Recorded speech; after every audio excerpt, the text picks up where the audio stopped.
గారికి ప్రేమలు, ఆప్యాయతలు, కుటుంబ బాంధవ్యాలు, బాధ్యతలు ఇవేమీ లేవు.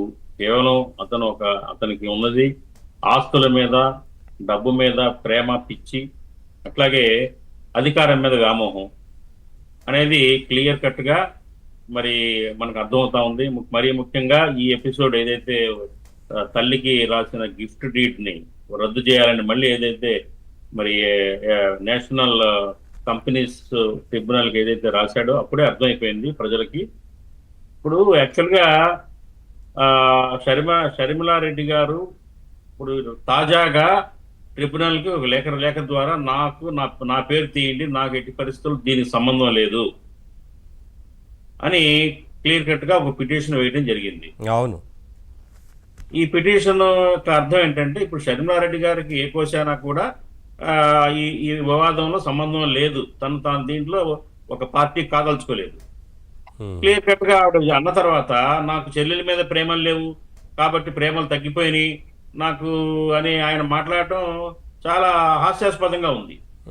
ఇప్పుడు ఉన్నది కేవలం తల్లికి కూడా ఏంటంటే తల్లికి భారతిరెడ్డి గారు పేరు మీద ఉన్న 40,50,000 షేర్లు, అట్లాగే జగన్మోహన్ రెడ్డి గారితో పేరు మీద ఉన్న 74,26,294 షేర్లని తల్లికి విజయమ్మ గారికి బదలాయించారు. వన్స్ ఒకసారి గిఫ్ట్ డీడ్ రిజిస్ట్రేషన్ అయిన తర్వాత అది రద్దు చేయడానికి చాలా రీజన్స్ కావాలి. సుప్రీంకోర్టు ఇటీవల కూడా ఒక తీర్పు ద్వారా చెప్పింది గిఫ్ట్ డీడ్ అని వన్స్ ఒక్కసారి గిఫ్ట్ ఇచ్చిన తర్వాత గిఫ్ట్ ఇచ్చిన వ్యక్తి రద్దు చేయవచ్చు, కానీ దానికి కొన్ని ప్రత్యేకమైన పరిస్థితుల్లోనే గిఫ్ట్ డీడ్ రద్దు చేయబడుతుంది. పైపెచ్చి ఏంటంటే ఒకసారి ఆ రద్దు కూడా గిఫ్ట్ ఇచ్చిన తర్వాత 3 సంవత్సరాల్లో ఇప్పుడు ఉన్న కేసు విజయమ్మ మీద తల్లి మీద ప్రేమ తగ్గిపోయింది, నేను ఇచ్చిన గిఫ్ట్ నాకు ఇచ్చే అంటే ప్రపంచం అంతా నవ్వుద్ది, ముఖాన కాంటి నుంచి ఉమ్మేస్తుంది. ఎందుకంటే తల్లికి నువ్వు ఇచ్చిన గిఫ్ట్ మళ్ళీ వెనక్కి నాకు కావాలన్నా అని ఆయన అనడం ఏ రీజన్ తోటి వెనక్కి అడుగుతున్నాడో ఆయన అనేది ఆయనకి అర్థం కావట్లేదు. కేవలం ఏంటంటే ఆ యాజమాన్యమే చెప్పింది కదా సార్, అయినప్పటికీ వీరి వాదనకి అక్కడ ఏముంది ఏమండి? ఆ యాజమాన్యమే విజయలక్ష్మి గారి పేరు మీదనే ఉంది 99%. వారే మా యజమాని అనేది స్పష్టంగా గిఫ్ట్ డీడ్ చేసిన తర్వాత ఆయన తన యొక్క వాటాలన్నీ బహుమతిగా వీళ్ళకి ఇచ్చేసిన తర్వాత తను రాజీనామా చేశాడు బోర్డ్ ఆఫ్ డైరెక్టర్స్ నుంచి. అవును. కాబట్టి ఒకసారి కంపెనీ బోర్డు నుంచి బయటకు వెళ్ళిపోయిన తర్వాత అతను ఆ కంపెనీ షేర్స్ ని ఎవరెవరికో ధర్మాలు చేసిన తర్వాత మళ్ళీ రద్దు అవుతుంది, నా బాధ్యత ఉంది, నాకు హక్కు ఉందంటే ఎవరు ఒప్పుకోరు దానికి. అది అర్ధరహితం. కేవలము షర్మిలారెడ్డి కాంగ్రెస్ పార్టీ పగ్గాలు చేతబట్టి ఆయన మీద విరుచుకుపడి విమర్శిస్తా ఉన్నది కాబట్టి ఆ కక్షతోటి, అట్లాగే విజయమ్మ గారు షర్మిలారెడ్డి గారి పక్షాన, కూతురి పక్షాన నిలబడ్డారు కాబట్టే ఇవాళ ఈ అంశం ఇంత ప్రస్ఫుటంగా బయటకు వచ్చింది.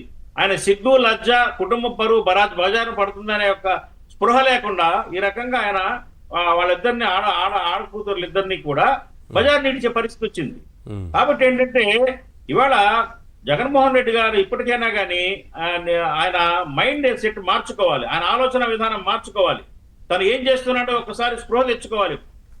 ప్రజలు ఎలాగ తీసుకుంటున్నారు, దీన్ని నవ్వుతున్నారు ప్రజలు. సరే, మీరు అన్నదాంట్లో ఒక పాయింట్ నేను అంకమరావు గారితో మాట్లాడుతాను. రాజకీయాల్లో ఉన్నాడు, ప్రజా జీవితంలో ఉన్నాడు, ప్రజలకు ఆదర్శంగా ఉండాల్సిన వ్యక్తి కుటుంబంలోనే ఇలా రచ్చరచ్చ చేస్తూ కుటుంబ సభ్యుల్ని మానసికంగా బాధిస్తా ఉంటే ప్రజలు ఏ రకంగా ఇతన్ని మళ్ళీ యాక్సెప్ట్ చేస్తారు? ఏ ముఖం పెట్టుకుని ప్రజల దగ్గరికి నేను నాకు ఓట్లు వేయండి అని వెళ్తాడు?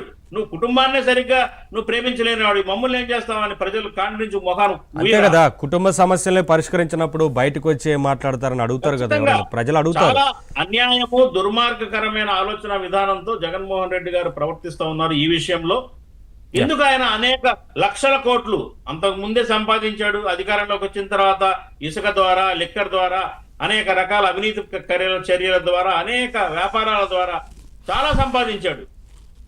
దీనికోసం ఎందుకు పాపం ఆ పెద్ద ఆవిడ్ని ఎందుకు హింసిస్తున్నాడో, ఎందుకు మానసిక క్షోభ సరే అసలు ఈ కాదు సార్, ఒక్క నిమిషం ఈ కంపెనీ గురించి ఒకసారి డిస్కస్